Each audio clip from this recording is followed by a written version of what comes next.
If you have a true scary story you'd like to send in, go to astheravendreams.com and just click the button to do so. You can also send it over to my subreddit, r/theravensdream. And of course, thank you.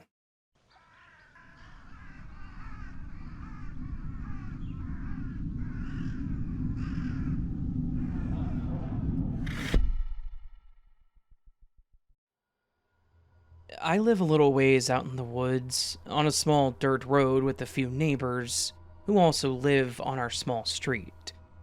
It's a quiet place. We all know each other and get along decently.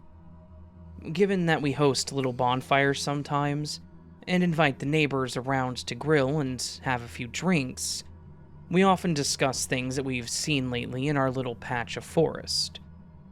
A group of lovely deer, a mischievous raccoon, or the odd wandering bear often are topics of conversation. However, inevitably we often end up on the subject of a mutual experience that most of us have had, with unexplainable phenomena happening around our homes. It's no secret that my woods tend to make people a bit uneasy. It's dark, it's quiet, and that tends to make people tense. I'm definitely no different. I don't go outside at dark if I don't have to, and I get spooked at times when an animal makes a ruckus. There are some things, though, that I just can't attribute to animals. To start, I have to go all the way back to when I was 13, when I first moved onto this property. I often felt watched at night. I was terrified to sleep without the lights on.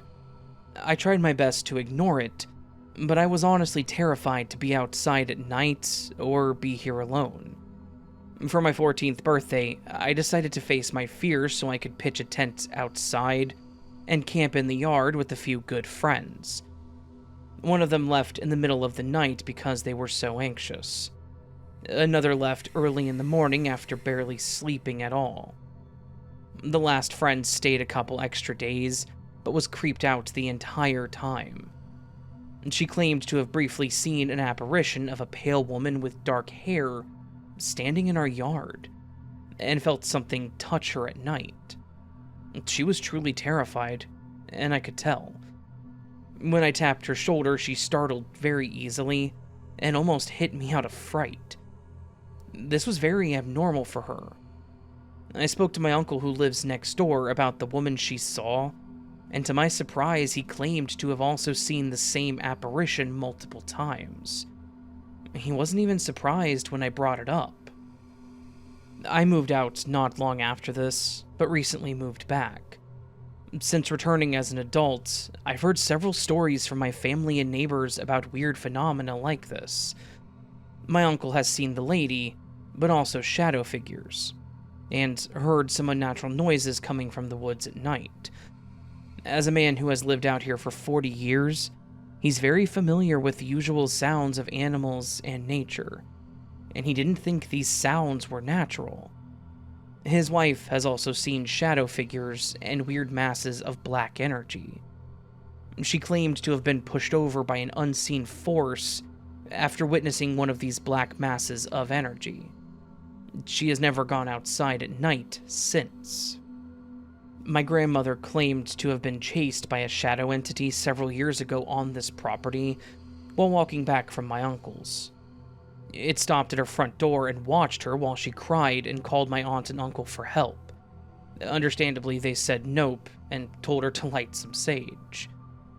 A couple neighbors have claimed to have seen similar shadow figures, as well as the apparition of the lady on occasion.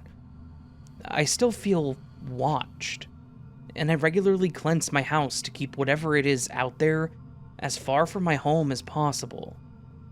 A good friend of mine, when I first moved back in, called me with concerns over a dream that she had. This was before she had ever seen or set foot on my property.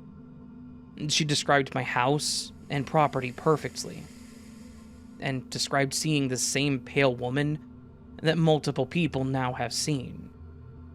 I was understandably shaken, considering she'd not once been to my home at the time, and I hadn't really discussed the weird happenings with her.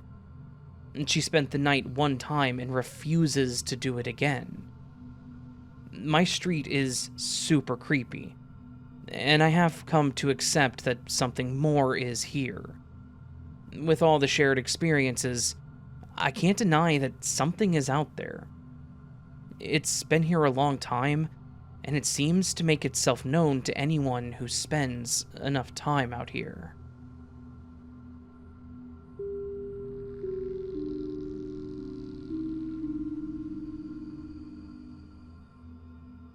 Today, someone knocked at the door, and I opened thinking it was someone from my parents, and the whole experience was odd.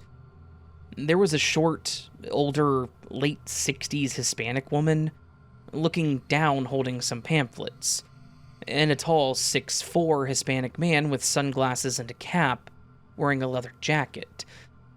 He seemed strange since it wasn't even a sunny day, and didn't even look at me when I opened the door. He stood a few feet back from the woman looking up at the siding. I looked back at the woman, who was now looking up at me but still not saying anything, and then I noticed her eyes. They were light green/gray, and the pupils were thin slits. I couldn't stop staring. I was frozen, not comprehending what the heck I was looking at. My toddler ran over to say hello, and I felt afraid and instinctively closed the door with just my head peeking out. And she still hadn't said anything. Usually, Jehovah's Witness people would have started talking by now. Maybe she hesitated to speak as she saw that I was uncomfortable. After staring at each other for what seemed like forever, I forced myself to break eye contact, and looked down at her hand to see what she was trying to peddle.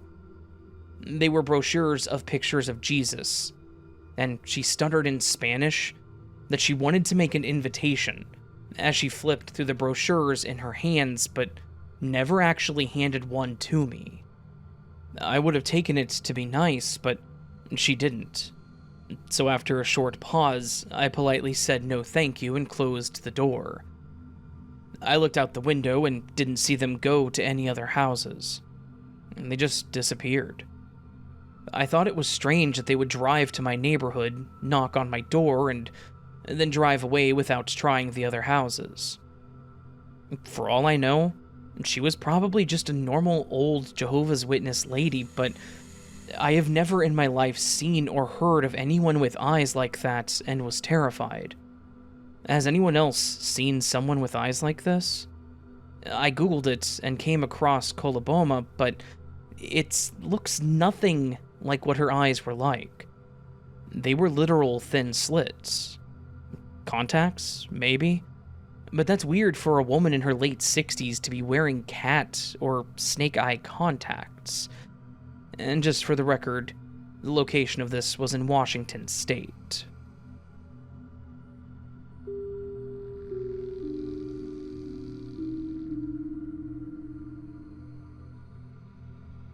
To be honest, I don't know what tag fits with this, but I honestly need some form of advice on this. So, I used to have a lot of imaginary friends in my early childhood. This is mainly due to my autism and early signs of slight anxiety to tie with the already struggle of being an autistic kid in the early 2000s. I loved my imaginary friends, and to this day, can easily describe and name all of them from when I was 5 to when I turned 9. I know me being 9 is apparently too old for imaginary friends, but that's just what happened. Some disappeared as I aged, but one in particular remained by me for all my years. I remember that I named them Bambi, since this specific friend looked far different than the rest. Most of my imaginary friends looked like normal kids, with a few being strange creatures, or human-looking people with wings or witch hats that did adventures with me. But Bambi has antlers. A human-looking person with freaking antlers. Now, I rarely saw Bambi despite them always having been beside me since childhood. Whenever I played or talked with Bambi, It was sometimes when the sun was setting or when it's really dark. And most times we talked via my bedroom window, or when we were playing somewhere in the gardens where my bedroom faced growing up. But the few times I have looked and saw Bambi were times when it was a large group playdate, or sometimes I would see them outside my window when it's dark. The weirdest part is that Bambi aged with me. My other imaginary friends were either older than me or weren't shown any form of age. But Bambi aged the same time I did. When I was 6, Bambi was 6. When I was 8, so was Bambi. You get the picture. But alongside Bambi aging, I recall they never seemed to have a gender.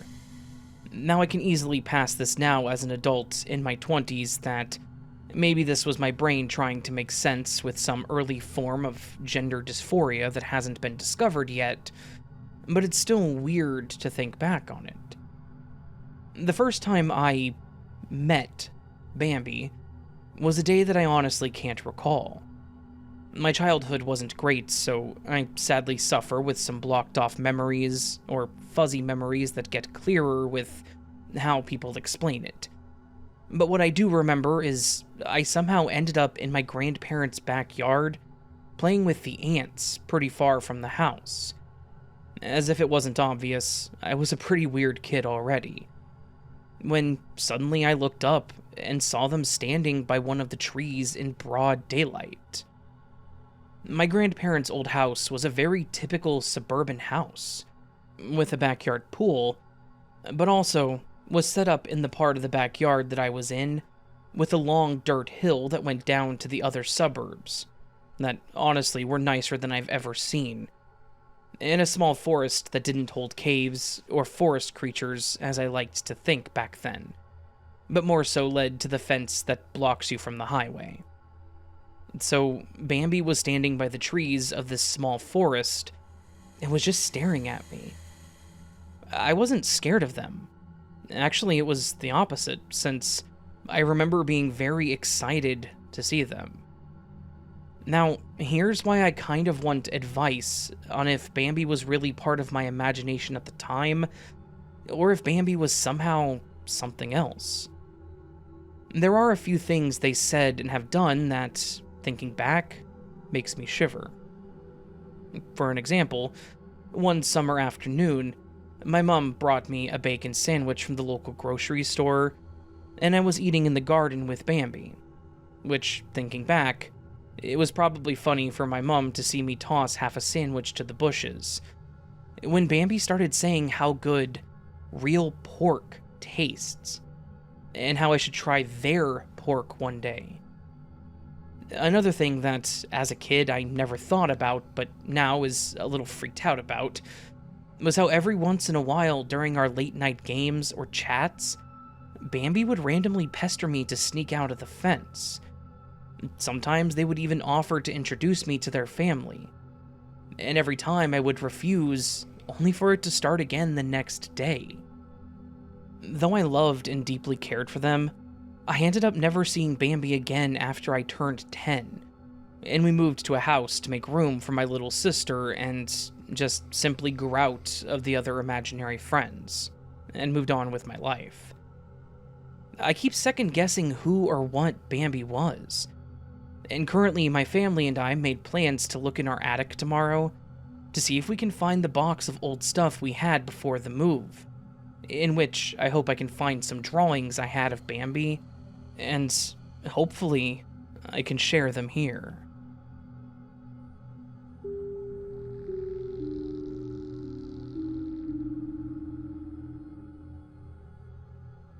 To clarify, I did not have my phone with me at the time of the story because I was at a summer camp that has a strict no electronics policy, so I could not record any audio or videos of the event that I'm about to describe. I was deep in the back country of the Rocky Mountain National Park, while backpacking with a group from the camp. It was a long hike to our first campsite, so everyone was exhausted. I had quite a few friends get on the program with me, so we spaced out in a few tents around the campgrounds. After we ate dinner, we all agreed to take it easy that night and go to sleep. A few hours after everyone had gone to bed, I awoke to heavy footsteps approaching my tent. A moment later, I heard my friend's voice silently call my name. He asked me to go with him to the bathroom. It was protocol for a camper to bring a buddy to the bathroom at night, in case something happened, but the buddy was supposed to be from your tent. I told him to get someone from his own tent to take him, as I was tired and extremely cold.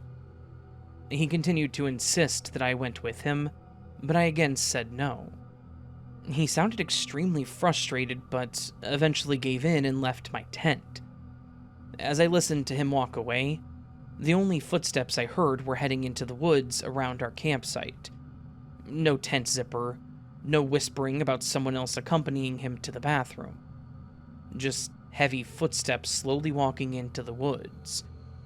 I had an uneasy feeling after that, but I slowly went back to sleep.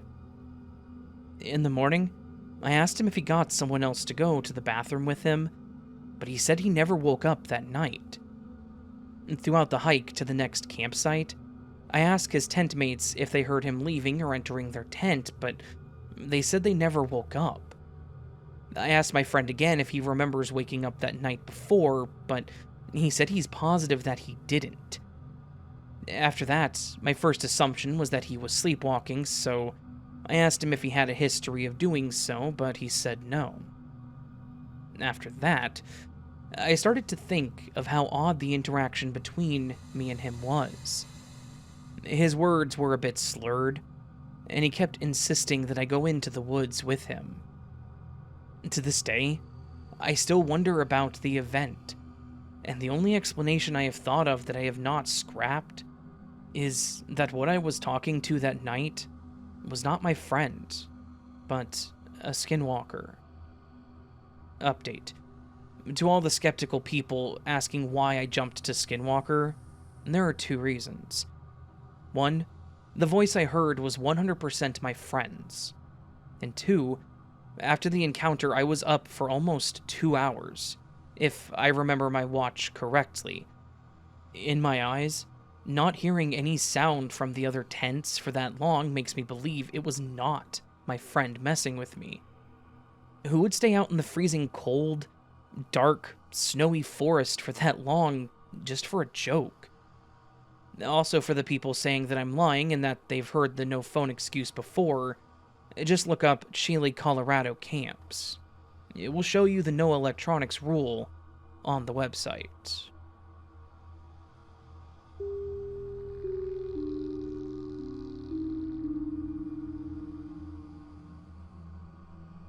This just happened today and it really shook me up. I'm casually shopping at the grocery store and it's daylight. I'm walking around and I pass this really tall black man, maybe in his 20s or 30s. I noticed him looking at me as I passed, but that happens often, so I didn't think too much of it. But then I noticed him not only walking around me, but constantly staring at me. I went around to different aisles, just trying not to overthink it, but every time I looked up, he was already there staring at me. I was too freaked out to even focus on shopping. After roaming around more, I noticed that he wasn't around, so I figured he left, thinking thank God. But then I looked out the sliding doors. It's a small store, so they only have one entrance and exit. And he's standing outside, and still looking at me. At this point, I get really freaked out. I decide to roam around again, hoping he'll leave, but then he comes back inside, still staring me down. I start thinking if I should ask other customers to help me, but I didn't know what to do. The guy was really tall, and he looked scary. He goes back outside and is waiting by the doors. I decide to buy my stuff and leave. As I'm at the checkout that's right near the doors, I tell the cashier, "Hey, that guy outside has been following me around and staring at me, and it's creeping me out. With my voice all shaky because I was so scared. The cashier guy didn't respond to me at all, just looked at the guy outside. This just made me feel more powerless and helpless. I freaking hate being a woman in instances like these. I paid, and I got my bag and walked out really fast. The guy then starts following me to my car. I freak out, but I immediately lock my doors, start my car, and got the hell out of there. When I was backing up, he was right next to my trunk. Thankfully, he didn't try to block me in. I started crying and shaking after. I felt so powerless as a woman, and I didn't know what to do. Does anybody have any tips on what to do in instances like these? Looking back, I wish I asked for a manager to walk me out. I just felt so dismissed by the cashier, and I felt like nobody would help me.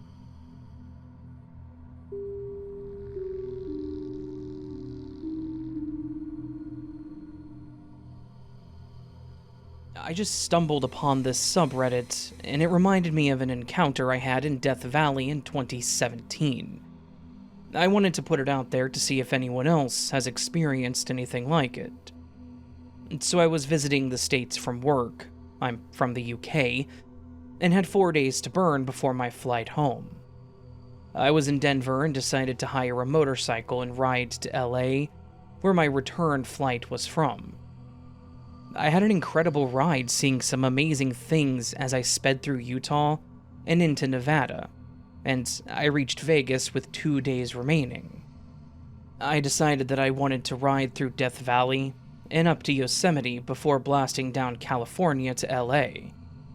By the time I got to Death Valley, it was getting dark, and as I progressed through the national park, it became pitch black, with me being pretty much the only person on the road.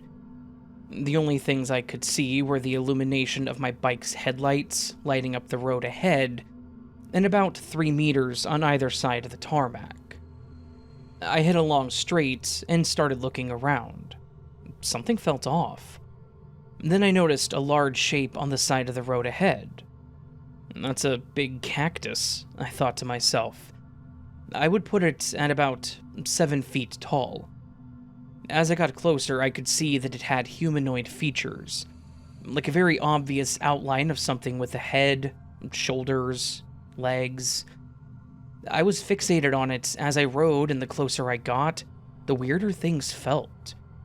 Then, as my bike's headlights lit it up, I could see that it was a humanoid figure, and as I rode past, it turned its body to follow me.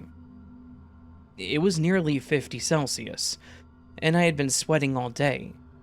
But in that moment, I was overcome with freezing cold and shivers. I still get the shivers when I think about it now. I twisted the throttle and got the hell out of there, repeating inappropriate words to myself in my helmet. It was a very spooky and strange encounter. Has anyone else seen or heard of similar encounters in Death Valley, and able to shed any light on what I saw?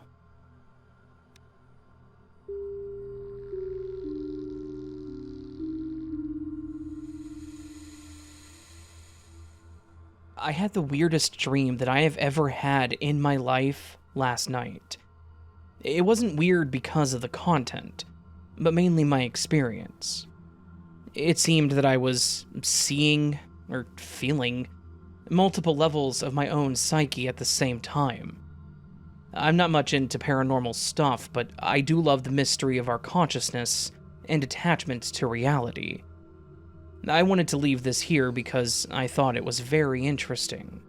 I would love to hear some opinions about it. I had a dream while half awake and asleep. My psyche felt like it was split into 3 pieces. I'll call them the dreamer, my deep REM self, the observer, a weird intermediate version of self that spoke in my voice but seemed to have its own agenda, and was apparently studying the dreamer, and self, which is just my conscious, normal self. Dreamer was experiencing my daughter looking at a sunflower while talking, and eventually switched to viewing a 360 view of my bedroom as I began to wake more. My eyes were still closed, I was still dreaming. It was really confusing, and I was seeing from the perspective of self and Dreamer at the same time, while also witnessing and listening to Observer. It was sort of like watching a scientist analyzing a video of an experiment, but also you are the experiment. My daughter's voice was strange and high-pitched, but I knew it was her. Her and the flower's physical appearances came across as almost sentient heat maps. They were fluctuating colors of different intensities, but I could still recognize them. When she spoke, the colors she was comprised of moved and flowed with energy, and the sunflower's colors reacted similarly to receiving her voice. The bedroom appeared to resemble one of the early DeepMind art images, like a very confusing palette of colors and shapes, but somehow I knew it represented my room, even though it was entirely illogical. Observer was picking apart the dreams, looking at their heat maps. He seemed entirely consumed with studying their fluctuations, and didn't seem to notice my watching. Eventually, it appeared that he noticed something was off, began to mutter, slightly upset, and then disappeared entirely, leaving only self and Dreamer. Then, I woke up very confused, as if I'd been ripped out of a deep sleep, suddenly.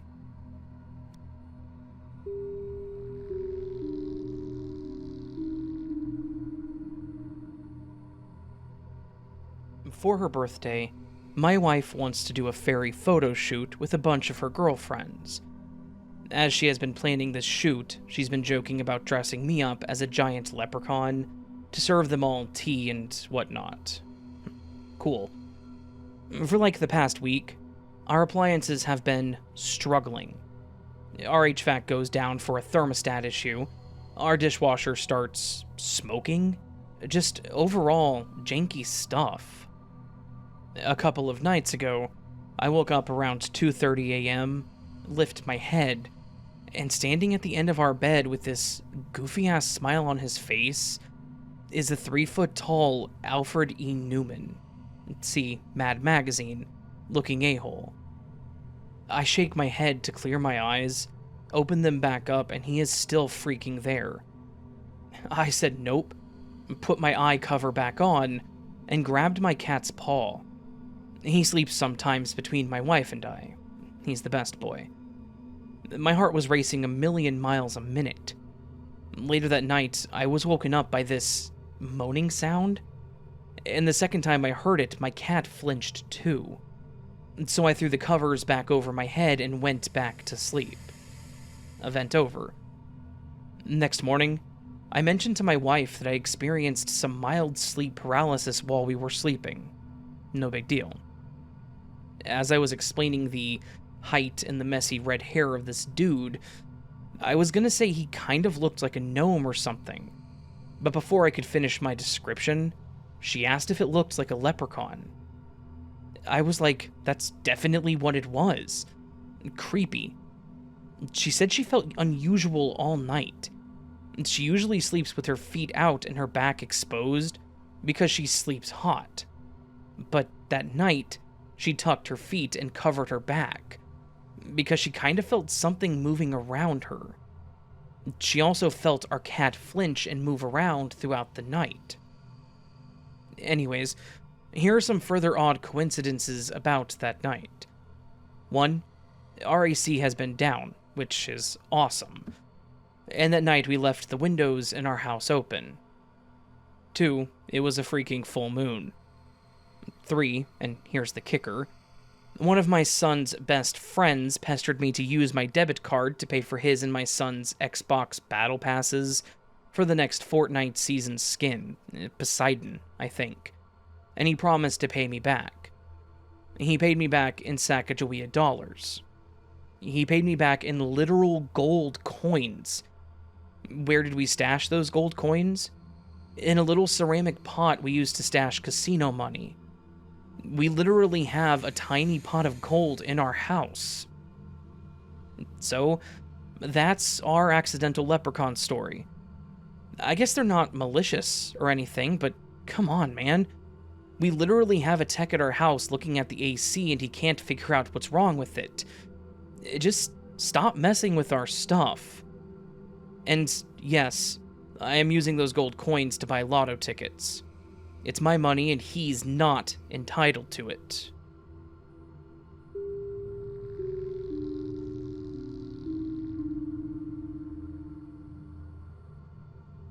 Hello everyone.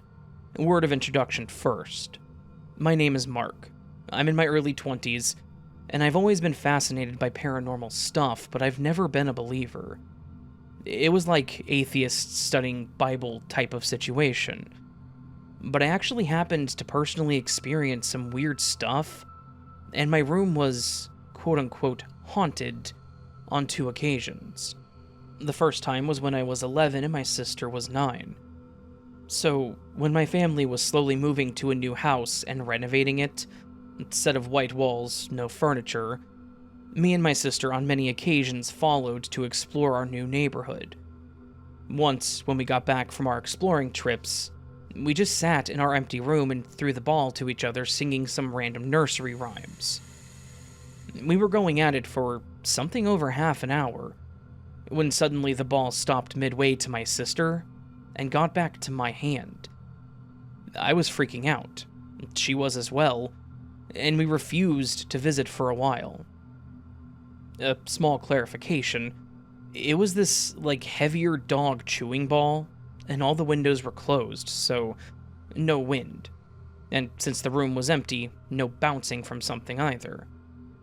As an adult, I actually spoke about it to my mom, suspecting it may have been a false memory or something, but she actually confirmed that me and my sister once really lost our nuts over something like that, and even refused to sleep in our rooms for over a week, and that had made her so tired. The next haunting, if you can call it that, happened 4 years later. This time I was not present, but it happened in the same room, and I need to explain a bit of our room situation. I shared my room with my younger brother, 10 years old at the time of the haunting, and my sister had her room next door. So I and my brother went to my cousin's place to have a sleepover. Since our room was bigger and we had a bigger TV and DVD player, my sister decided that she wanted to sleep in there.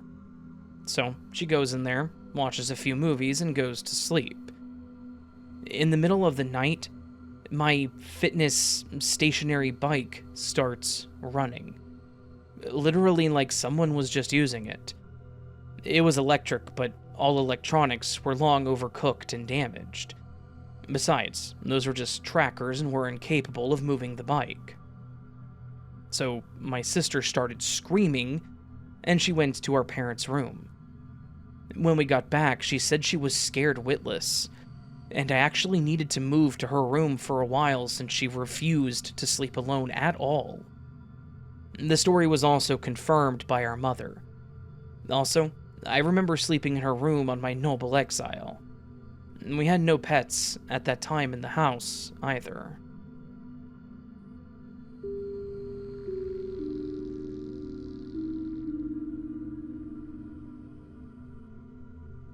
Everyone has their ghost, and this one's mine. But it's strange because I don't know how it could be a ghost. Anyway, read and you'll see. I was 17 at the time, living at my grandparents' house for the summer in Lewes, Delaware. Their house is a 55-plus neighborhood, all new houses. Therefore, there's no real way it could be haunted. I had the second floor to myself, which was a bedroom, living room area, and bathroom. The house had great plumbing and heating and electronics, so there's no way the house would shake. And the way my grandparents were, there was no way laundry machines would be going off at this time of night. Anyway, I was sleeping in bed one night, and out of a dead sleep, I woke up, leaned forward, and stared at a painting on the wall. I don't know why, but I just stared at this painting. A few seconds later, the painting just fell straight to the ground. The lamp, alarm clock, and small dresser next to my bed then flew about 3 feet forward and banged loudly on the ground. I immediately hopped out of bed screaming like a girl and turned on the light. I turned around to look at the situation, and yes, the picture was still on the floor, and the other stuff was still on the floor. I stood there in shock, waiting for it to not be real, but it was. After calming down, I assessed the situation. The back of the picture, where it hangs on the nail in the wall, was made out of cardboard, and it looks like it ripped down though, like the picture was too heavy. And below the picture was the power outlet, which has the clock and lamp plugged into it. And the cords must have been wrapped around the dresser or nightstand, which resulted in everything flying, but why did I wake up to stare at the painting?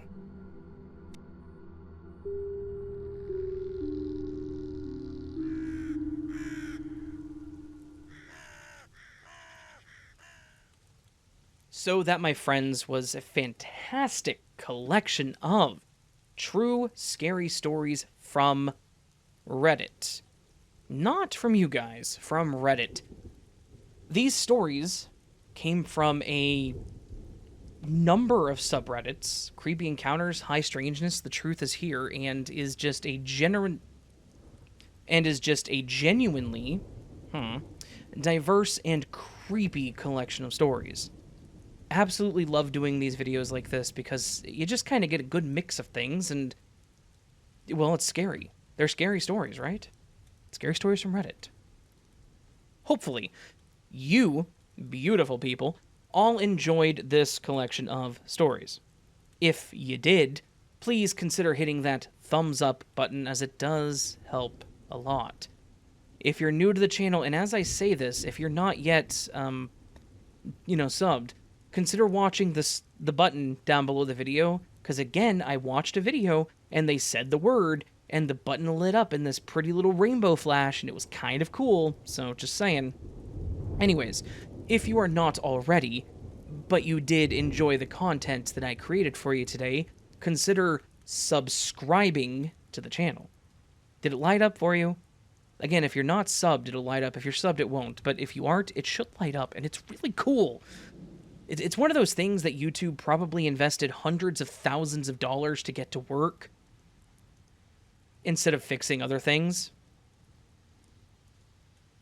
That's kind of where that thought ends. It's neat. Anyways, hopefully, again, like I said, if you're new and you enjoy, subscribe. I post at least 3 times a week, typically more. No, maybe not typically more, but usually more. Sometimes more. I post a lot. You'll have a lot to listen to. And then if you're feeling ever so bold, you can go down below the video, leave me a comment, let me know your thoughts, how you're doing, and which story was your favorite, which one you liked the least, that stuff, oh my goodness, that kind of stuff, so forth and so on. Yeah.